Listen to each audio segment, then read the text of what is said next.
கண்ட கண்ட ஹோட்டல்ல சாப்பிட்டு உடம்ப கெடுத்துக்க வேண்டாம்.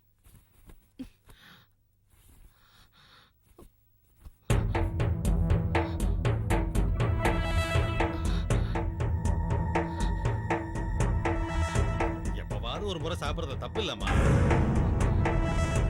ஒரு சேஞ்ச் தானே. எங்க போனீங்க? பேரு சரியா ஞாபகத்துக்கு வரல. இந்த ராயப்பட்ட சிக்னல் இருக்குல்ல, அதோட ரைட்டுக்கு வந்தா அது. சாப்பிட்டத கேக்கல. வேற எங்கெல்லாம் போனீங்க? அதுவா, அது பீச்சுக்கு போனீங்களா? போனோம். அதுக்கே இவ்வளவு தடுமாற்றம்? தடுமாற்றமா? அப்படிலாம் ஒண்ணு இல்ல. எங்க போனோம்னு யோசனை பண்ணிட்டு இருந்தேன். ஓ, யோசிக்கிற அளவுக்கு நிறைய இடங்கள்லாம் போனீங்களா? ஏய் கத்துற, குழந்தை தூங்குறான்ல. ஏன் போனீங்க? இது என்னமா கேள்வி? அந்த செக்ஷன் கிளார்க் பர்மிஷன்ல போயிருந்தாரு. 2 மணி நேரம் வெயிட் பண்ண சொல்லிட்டாங்கம்மா. சரி. கல்யாணியும் இது வரைக்கும் பீச் பார்த்ததுல சொன்னால சரி அப்படின்னு அவளையும் கூட்டிட்டு பீச்சுக்கு போயிட்டு வந்துட்டேன்.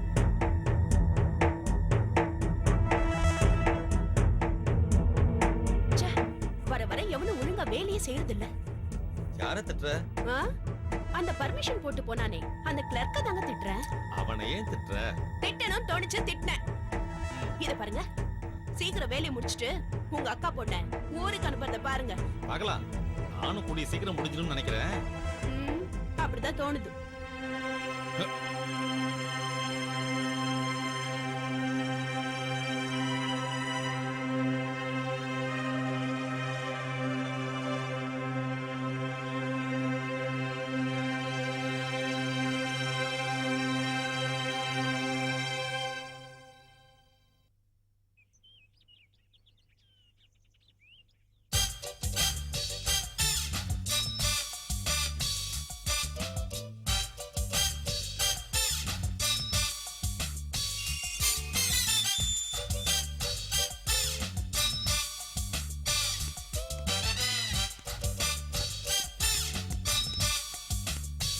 வணக்கம் ஐயா.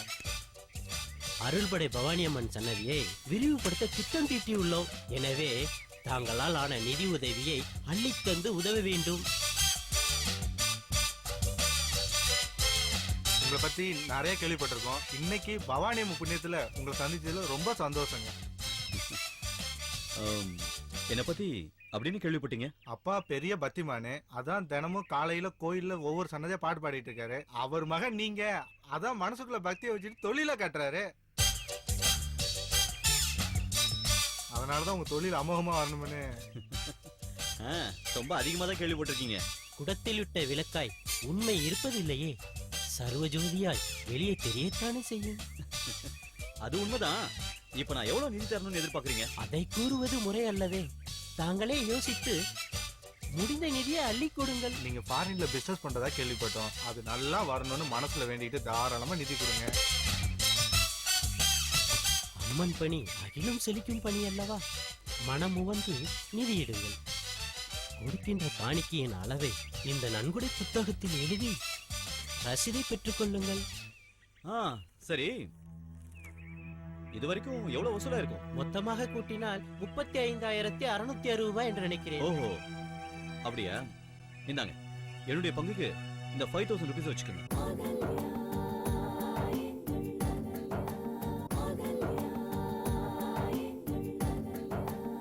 இந்தாங்க, என்னுடைய பங்குக்கு இந்த 5,000 rupees வச்சுக்கோங்க. ஐயோ, இப்படி ஒரு மனிதர் இவ்வுலகில் உண்டோ? வாழ்க தாங்கள் தொண்டு, வாழ்க தாங்கள் குடும்பம். நீங்க பண்ற எல்லா தொழிலுக்கும் பவானியம்மனோட அருள் எப்போதும் உண்டு. நாங்க கிளம்புறோம் சார். வாங்க, இந்த பிரசாதத்தை பெற்றுக்கொள்ளும். நாங்கள் விடைபெறுகிறோம் ஐயா. நன்றி. டேய் டேய், அப்பா என்னடா இதெல்லாம்? இந்தாங்க பிரசாதம் எடுத்துங்க. கேக்குறல்ல? இல்லப்பா, அவங்க நல்லவங்க, நன்கொடை வேணும்னு கேட்டாங்க. ஜஸ்ட் ஒரு 5,000 தான் கொடுத்தேன். 5,000? என்னடா உளற? எதுக்குடா அவ்வளவு கொடுத்த? அப்பா, சாமி கிட்ட வேண்டிக்கிறப்ப மட்டும் பெருசா எனக்கு அதை பண்ணு இதை பண்ணுன்னு சொல்லி வேண்டிக்கிறோம்ல, அதே மாதிரி நாம சாமிக்கு செய்யறப்போ பெருசா செய்யணும்பா. அப்பதான் நாம செய்யற பிசினஸ் பெரிய அளவுல டெவலப் ஆகும். அப்பா இதெல்லாம் உங்களுக்கு புரியாது, விடுங்க. ஓவரா ஆடாதடா, அப்புறம் இது தப்பாதான் முடியும். நான் தான் எது செஞ்சாலும் உங்களுக்கு பிடிக்காது. அப்பா டெய்லி கோயிலுக்கு போய் நின்னு தேவாரம் திருவாசகம்னு பாடினா மட்டும் பத்தாது. கடவுள் திருப்பணிக்காக நாமளும் ஏதாவது செய்யணும்பா. பக்திய காசு கொடுத்து காட்டணும்னு யாரா சொன்னது? மனசுருகி நல்லபடியா வேணா போதும், எல்லாம் நல்லபடியா நடக்கும்டா. நடக்கும் நடக்கும். நீங்களும் இப்படி சொல்லி சொல்லி உங்க 60 வருஷத்தை ஓட்டிட்டீங்க. அப்பா கோயிலுக்காக நீங்க ஒன்னும் செய்யலனாலும் கோயில் திருப்பணிக்காக நான் செய்யற நன்கொடைய குறை சொல்லாம இருங்க. கொஞ்சமாவது உங்களுக்கு புண்ணியம் கிடைக்கும். உன்னை திருத்தவே முடியாதுடா.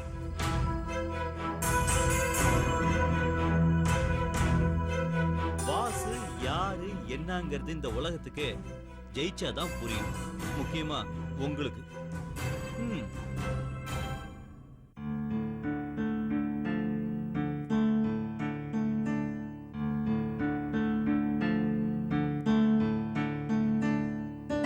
ஹாய் சிவா. ஹாய். என்ன நல்ல முடிவோட தானே வந்திருக்க? மீரா, எதுவும் சொல்லாத. உனக்கு நான் கொடுத்த டைம் போதும்னு நினைக்கிறேன். எப்போ ஆரம்பிக்கலாம்? வெயிட். இங்க பாரு, நான் வேற ஒரு விஷயத்துக்காக வந்தேன். நாளைக்கு நடக்க போற ஃபேஷன் ஷோக்கு என் ஃப்ரெண்டு 2 டிக்கெட் கொடுத்தான். எனக்கு உடனே ஓன் ஞாபகம் தான் வந்துச்சு. நாளைக்கு ஃப்ரீ பண்ணி வச்சுக்கோ, நம்ம 2 பேர் போயிட்டு வந்துடலாம். ஓகே? போதும், நிறுத்துறியா? நம்ம பிசினஸ் பத்தி யோசிடான்னு சொன்னா அதை விட்டுட்டு ஃபேஷன் ஷோ போறதா முக்கியமா? என்ன மீரா, ஏன் இப்படி நடந்துக்கிற? பாரு, நீ என்ன இரிட்டேட் பண்ற. ஆமா, இரிட்டேட் பண்ற. ஏன்னா உன் மேல எனக்கு அக்கறை இருக்கு, அதனால தான் இப்படி பண்ற. இல்ல மீரா, நான் சொல்றது நீ தயவு பாரு செஞ்சு சிவா, நம்ம ஆரம்பிக்க போற ஆட் கம்பெனி பத்தி பேசுறதா இருந்தா பேசு. வேற எதுவும் பேசாத. நான் கேட்க தயாரா இல்ல, கேட்க மாட்டேன். உன்கிட்ட பேசி பிரயோஜனம் இல்ல, நான் போறேன். நில்லு சிவா, என் கேள்விக்கு பதில் சொல்லிட்டு போ. என்ன பதில் சொல்ல சொல்ற? இல்ல என்ன சொல்ல சொல்ற? இங்க பாரு, என்னால இப்படி டக்குன்னு முடிவெடுக்க முடியாது. யோசிச்சு செய்ய வேண்டிய வேலை இது. நான் நிறைய யோசிச்சாச்சு. இனிமே என்னால பொறுமையா இருக்க முடியாது. எனக்கு பதில் தெரிஞ்சுதான் ஆகணும், அதுவும் இப்போவே. ஓ சரி, ஓகே, பண்ணலாம். ஆனா பணம் ரெடி பண்ணிட்டு பண்ணலாம். ஓகே, நான் வரேன். பணம் ஒரு மேட்டர் இல்ல, நான் அன்னைக்கே சொல்லிருக்கேன். என்ன மீரா, விளையாடுறியா? ஒரு ஆட் கம்பெனி ஆரம்பிக்கணும்னா அதுக்கு எவ்வளவு இன்வெஸ்ட்மெண்ட் வேணும் தெரியுமா? அவ்வளவு பணம் ரெடி பண்றதுக்கு டைம் வேண்டாமா? வா. ஏய் மீரா,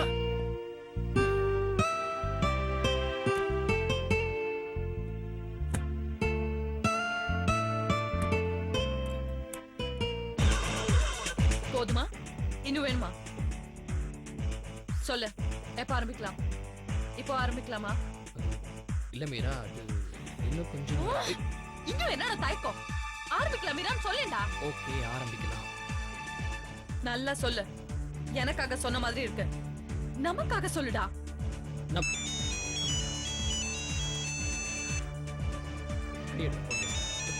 எனக்கு பதில் சொல்லிட்டு அப்புறமா பேசு. மீரா, நான் பேசிட்டு வந்து ஒரு பதில் சொல்றேன். ப்ளீஸ் கையெடு. ஹலோ. சரி, நான் இப்போ உடனே வரேன். ஓகே, பாய். யார் போன்ல? என் அப்பா அர்ஜென்டா கூப்பிடுறாரு, நான் போயிட்டு வந்துடுறேன். போய் சொல்லல இல்ல? சத்தியமா கிடையாது, போயிட்டு வந்துடுறேன். அதுக்கப்புறம் இதை பத்தி பேசலாம். பாய்.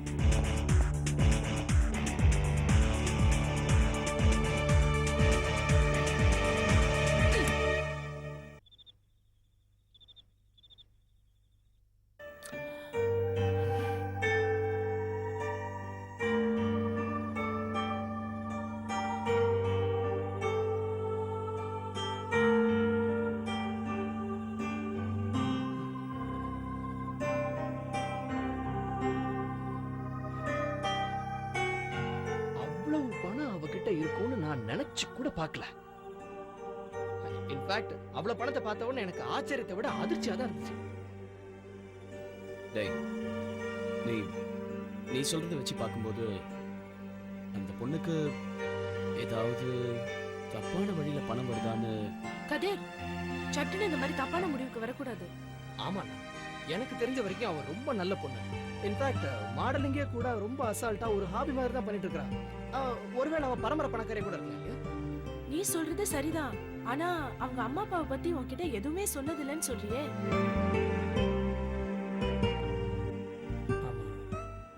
எதுவும் சொன்னதில்லை, நானும் தெரிஞ்சுக்கணும்னு முயற்சி பண்ணவும் இல்லை. பட் இப்போ உட்காந்து யோசிச்சு பார்த்தா அவளுக்கு ஒன்றும் அவ்வளோ பெரிய பேக்ரவுண்ட் இருக்கிற மாதிரி எனக்கு தெரியல. ஆச்சரியமா இருக்கு சிவா. எந்த பேக்ரவுண்டும் இல்லாம அந்த பொண்ணுக்கு எப்படி இவ்வளவு பணம் வந்தது? இதுல ஆச்சரியப்படுறதுக்கு ஒண்ணுமே இல்ல. பணம் அவளுக்கு அத்துமீறி கிடக்கு. அது அருமை தெரியாம எல்லாத்தையும் கொட்டி வச்சிருக்கா. அவ யாரு, அவ பின்னணி என்னன்னு முதல்ல நம்ம தெரிஞ்சுக்கணும். அதுக்கப்புறம் தான் நம்ம எந்த முடிவுக்கும் வர முடியும். ஏய், நான் மறுபடியும் சொல்றேன், எனக்கு தெரிஞ்ச வரைக்கும் பொண்ணு ரொம்ப நல்ல பொண்ணு. என்ன அடிக்கடி கோவம் வரும், அப்புறம் ஒரு விஷயம் நடக்கணும்னு நினைச்சிட்டான்னா அது முடிகிற வரைக்கும் அதுல பயங்கர உறுதியா இருப்பான். ஒருவேளை அவளோட பிசினஸ் பார்ட்னரா ஜாயின் பண்றதா இருந்தாலும் இந்த பேட் குவாலிட்டிஸ் எல்லாம் அவகிட்ட இருந்து ரிமூவ் பண்ணலாம் ஃபர்ஸ்ட். டேய், இப்படி ஒரு பொண்ணா கேக்குறதுக்கே ஆச்சரியமா இருக்கு. சீக்கிரமாவே அந்த பொண்ணை சிவா கூட பார்க்க தான் போறீங்க. சரி, நீ சும்மா இருக்கியா?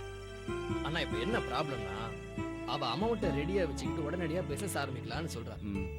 எனக்கு என்ன பதில் சொல்றதுன்னே தெரியல. நான் அப்படியே நைஸா நழுவி வந்துட்டேன். ஐ மீன் டோட்டல் கன்ஃபியூஷன். நீங்க ரெண்டு பேரும் தான் எனக்கு ஏதாவது சஜஷன் சொல்லணும். எனக்கு என்ன தோணுதுன்னா,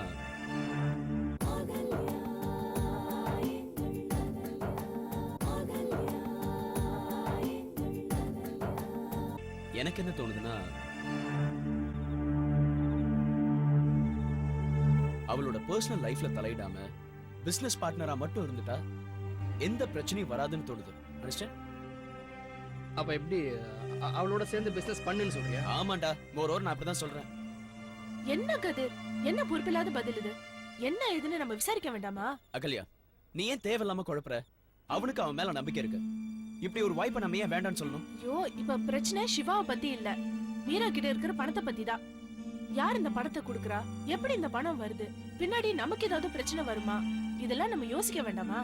இல்ல, நானும் எத்தனையோ தடவை அவகிட்ட பேசியிருக்கேன். பண விஷயமா அவ எதுவும் பேசினதில்ல, நானும் தெரிஞ்சுக்க முயற்சி பண்ணதில்ல. பட் இப்ப நமக்கு அது அவசியமா இருக்கிறதுனால நான் விசாரிக்கிறேன்.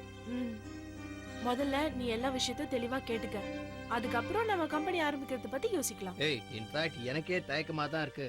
சரி, இப்ப அதெல்லாத்தையும் விடுங்க. பணம் விஷயத்தை பத்தி டைரக்டா அவகிட்ட எப்படி கேக்குறது அதை மட்டும் சொல்லுங்க. நீ போய் நேரா அவகிட்ட கேளு, அவ கண்டிப்பா சொல்லுவா. உன் மேல அவ இவ்ளோ அன்பா இருக்கான்னு வேற சொல்ற, அவ கண்டிப்பா சொல்லுவா. ஓகே, உனக்கு திருப்தி இருந்தா இந்த பிசினஸ் ஆரம்பி, இல்லனா அப்படியே விட்டுரு. டேய், இனிமே இதை பத்தி பேசுறதுல எதுவும் இல்லைன்னு நினைக்கிறேன். அவ சொன்னா சரியா தான் இருக்கும். இங்க பாரு, எதுவா இருந்தாலும் நீ யோசிச்சு முடிவிடு. ஓகே? எனக்கு கொஞ்சம் ஆஃபீஸ் ஒர்க் இருக்கு, கீழே போறேன்.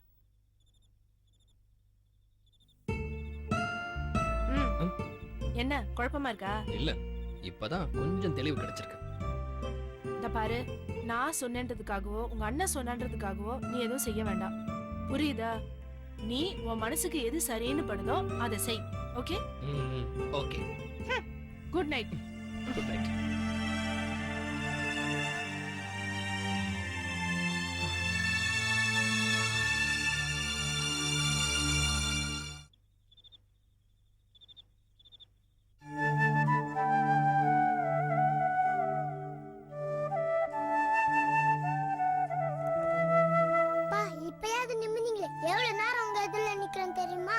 நான் புக் படிச்சிட்டு இருந்தேனா, அதனால தான் உன்னை கவனிக்கல. உங்க பக்கத்துல உட்கார்ந்துக்கலாமா? வா உட்காரு. நீங்க யாரு, எங்க இருந்து வந்திருக்கீங்க? என் பேர் கல்யாணி, என்னோட ஊர் வந்தவாசி. எனக்கு இங்க கொஞ்சம் வேலை இருக்கு, அதனால தான் வந்திருக்கேன். போதுமா? இன்னும் இங்க எவ்வளவு நாள் இருப்பீங்க? சரியா தெரியலடா கண்ணா, இன்னும் கொஞ்ச நாள் இருப்பேன். அப்புறம் போய்டியா கல்யாணி? நான் உங்களை எப்படி கூப்பிடுறேன்னு தெரியல, நான் எங்க ஃப்ரெண்ட்ஸா கூப்பிடுற மாதிரி உங்களை கூப்பிட்டுட்டேன். சாரி. பரவாயில்ல, நீ கல்யாணினே கூப்பிடு. கூப்பிடணும்னு ஆசைதான், ஆனா அம்மா பார்த்து திட்டும். ஓ, அப்படி ஒரு பிரச்சனை இருக்கா? நீ என்ன சித்தினே கூப்பிடு. சித்தியா? சித்தி, இது நல்லா இருக்கு. இனிமே சித்தினே கூப்பிடுற. சித்தி. சரிடா கண்ணா, நீ இனிமே சித்தினே கூப்பிடு. டேய், பாலை குடிச்சிட்டு தூங்க வா. தூக்கம் வரல. என்னது, தூக்கம் வரலையா? பாலை குடிச்சா தூக்கம் வரும். இந்த பொடி வச்சிட்டு போ, நான் குடிக்கிறேன், அப்புறமா குடிக்கிறேன். உன்ன நாலு வெச்சது சரியா வரும். நீங்க கொடுங்க, நான் கொடுத்துக்கிறேன். எனக்கு பாலை வேணாம், எதுவும் வேணாம். நீங்க கொடுங்க, நீங்க போங்க, நான் பாத்துக்கிறேன். குடிச்சிட்டு மேல தானே வருவ, உன்னை அப்ப வச்சுக்கிறேன். மனோகண்ணா, அடம் பிடிக்காம பாலை குடிக்கணும். இந்தா. நான் பால் குடிக்கணும்னா நீங்க ஒரு பாட்டு பண்ணுவோம், ஓகேவா? என்னது பாட்டா? ஐயோ, எனக்கு பாட்டெல்லாம் பாட தெரியாதுடா. வேணா வசனமா சொல்றேன், நீ பாட்ட நடிச்சுக்கோ. பாட்டு பாடுங்க, நான் டக்குனு பால் குடிக்கிறேன். நீ முதல்ல பாலை குடி, நான் அப்புறமா பாட்டு பாடுறேன். கண்டிப்பா பாடணும். கண்டிப்பா பாடுறேன். இந்தா. பரவாயில்லையே, சட்டுன்னு கூட ஒட்டிக்கிட்டானே. குடிச்சிட்டேன், இப்ப நல்ல பாட்டா பாடுங்க. சூப்பர் பாட்டா பாடுறேன், கேட்டா நீ அசந்துருவ. பாடு பாடு. என்ன ராகத்துல பாடணும்? ஏதாவது ஒண்ணு. எத்தனை கட்டையில பாடணும்? பாட்டு பாடவே வேணாம். இங்க ஒரு கேள்வி நாய்க்கே இருக்கீங்களே. இது என்னோட புது பேரு? எங்க மேக்ஸ் மிஸ்க்கு நாங்க வச்ச பேரு. எப்ப பாரு கேள்வி கேட்டுனே இருப்பாங்க. கல்யாணி, இவங்கிட்ட வாயை கொடுத்து உன்னால ஜெயிக்கவே முடியாது. பாஷு. சரிப்பா. சிட்டி, பாட்டு தான் பாடல, ஏமாத்திட்டீங்க. எனக்கு ஒரு கதையாவது சொல்லுங்க. சரி, பாட்டு வேண்டாம், கதை சொல்றேன். ஒரு கிராமத்துல. ஓ, கிராமத்து சப்ஜெக்ட்டா? சரி, ஒரு நகரத்துல. ஓ, சிட்டி சப்ஜெக்ட்டா? டேய், உனக்கு ரொம்ப கொழுப்பு ஜாஸ்திடா. கொழுப்புனா என்ன? கொழுப்புனா கொலஸ்ட்ரால்னு என்ன அர்த்தம். பார்த்தா கொலஸ்ட்ரால் மாதிரியா இருக்கு. ஐயோ, சிரிக்காதீங்க, ஒரு நல்ல கதையா சொல்லுங்க. சரி, ஒரு ஊர்ல ஒரு காக்கா இருந்துச்சாம். அத 1000 வாட்டி கேட்டுட்டேன். சரிடா, இது 1001வது காக்காடா. இந்த காக்கா என்ன பண்ணிச்சான்? வெள்ளை வேஷ்டி வெள்ளை சட்டை போட்டுட்டு மேடை ஏறிச்சான். ஓ, இது எம்எல்ஏ காக்கா போல இருக்கு. மாமா, கொஞ்சம் சும்மா இருங்க மாமா. இந்த காக்கா மைக்க பிடிச்சி 1 2 3 சொல்லிச்சான். எல்லாரும் ஆச்சரியமா பார்த்தாங்களாம். உடனே இந்த காக்கா மன்மதராசா மன்மதராசா அப்படின்னு அந்த காக்கா பாடிச்சான். சிட்டி, உங்க குரல் சூப்பரா இருக்கு. இன்னும் 2 லைன் சேர்த்து பாடுங்க. ஏய், கிண்டல் பண்றியா? கிண்டல் பண்ணாம கதை கேளுடா. மனோ மாதிரியே எல்லாரும் பாட்டு சூப்பரா இருக்கு சூப்பரா இருக்குன்னு சொன்னாங்களாம். அப்புறம் என்னாச்சு? ஒரு காக்கா எந்திரிச்சு ஒன்ஸ் மோர் கேட்டுச்சு. இந்த காக்காக்கு குஷி தாங்க முடியல. மறுபடியும் மயக்க பிடிச்சு 1 2 3 சொல்லிச்சான். எல்லாரும் ஆச்சரியமா பாத்துக்கிட்டே இருந்தாங்களாம். திரும்பவும் பாட ஆரம்பிச்சுதான். மன்மதராசா மன்மதராசா. சிட்டி, இது மாதிரி கதை எங்க கேட்டதே இல்ல. சூப்பரா இருக்கு. காக்கா பாட்டு பாடி முடிச்சது. பயங்கர கைத்தட்டல். உடனே ஒரு காக்கா எந்திரிச்சு ஒன்ஸ் மோர் கேட்டுச்சு. மறுபடியும் இந்த காக்கா என்ன பண்ணிச்சான்? மயக்க பிடிச்சு பாட்டு பாட ஆரம்பிச்சுதான். நிறுத்துங்க நிறுத்துங்க, இதே எத்தனாவது சொல்லுங்க. அப்புறம் என்னாச்சு? இப்படி ஒவ்வொரு காக்காவும் ஒன்ஸ் மோர் கேட்க நம்ம காக்கா பயங்கர உற்சாகமா பாட ஆரம்பிச்சுதான். 100வது ஒரு காக்கா எந்திரிச்சு ஒன்ஸ் மோர் கேட்டுச்சான். உடனே நம்ம காக்காக்கு டவுட் வந்து, இப்படி என்ன 99 முறை பாட வைக்கிறீங்களே, நான் என்ன அப்படி சூப்பராவா பாடுறேன்னு கேட்டுச்சான். அப்புறம் உடனே ஒரு வயசான காக்கா எந்திரிச்சு, நான் ஒன்ஸ் மோர் கேட்டாலாவது நீ ஒழுங்கா பாடுறியான்னு பாக்கலாம் தான் கேட்டேன்னு சொல்லிச்சான். உடனே நம்ம காக்கா அப்படியே மயக்க போட்டு விழுந்துருச்சான். எப்படி கதை சூப்பரா? கல்யாணி, பையனுக்கு சூப்பரான கதை சொன்னேன். டேய், கேட்டுக்கடா. என்ன 10 மணிக்கு ஏன் சிரிப்பு? டேய், மணியாச்சு, தூங்கலாம், மேல வாடா.